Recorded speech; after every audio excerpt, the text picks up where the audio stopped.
Hello and welcome to another edition of Coffee Talk with immigration attorney Brian D. Lerner. In this set of videos we're talking about what needs to be done to try to get back to the United States after you've been deported. Now we've had a couple videos about factors to consider when trying to show the extreme hardship that would be needed to supplement many of the types of waivers.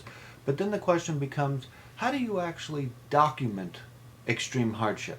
And there are several different ways, but generally you want to have several relatively normal factors in each of the waivers that you do, and then in each of those factors take as much of the supporting documents as you can to bolster and show the extreme hardship and how that will be able to hopefully get the waiver approved. So you want thorough, well-drafted declarations, statements, or letters from the applicant, which would be you if you're the one that's been deported, your qualifying relatives and other persons as well, such as church officials, employers, neighbors, teachers, counselors, and other community members who can attest to the hardship that will result from the denial of being able to come back to the United States. You want to document any evidence of problems that you or your family suffer in regards to physical, mental, and emotional health, including the treating physician's diagnosis, medical records, any letters or reports from any healthcare professional showing problems. You want to show the availability or the lack of availability of treatment in your home country. And then you want to submit reports from the U.S. Department of State as well as the United Nations showing the problems that your home country will have in this particular regard.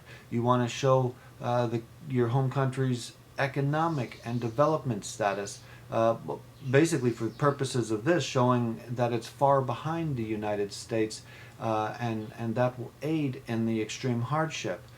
You want to show titles, deeds, and other evidence of ownership of real and personal property in the United States.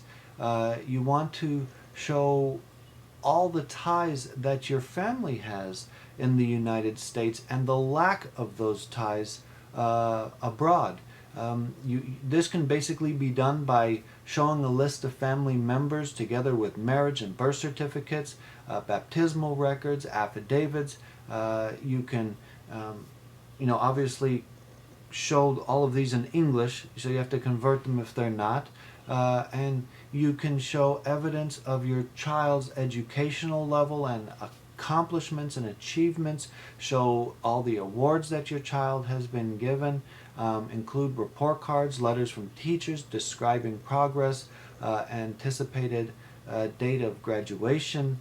You can attach letters from people familiar with the education system in your home country to show how different it is and how much the child will suffer if they had to change educational systems, sometimes using a different language that they're not entirely familiar with. You want to show that your home country is less developed or unequally developed to that of the U.S. And again, you can show Department of State reports, UN reports, newspaper articles, all kinds of items. You can show evidence of current dangerous conditions in your home country, civil unrest, drought, famine. You can do this by newspaper and magazine articles as well as reports from Department of State and United Nations. So as you can see, there is a lot of different items that can be attached to a waiver to show the extreme hardship.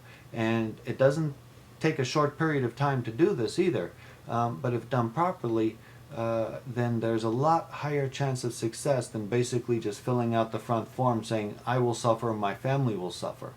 Okay, more on the coming videos.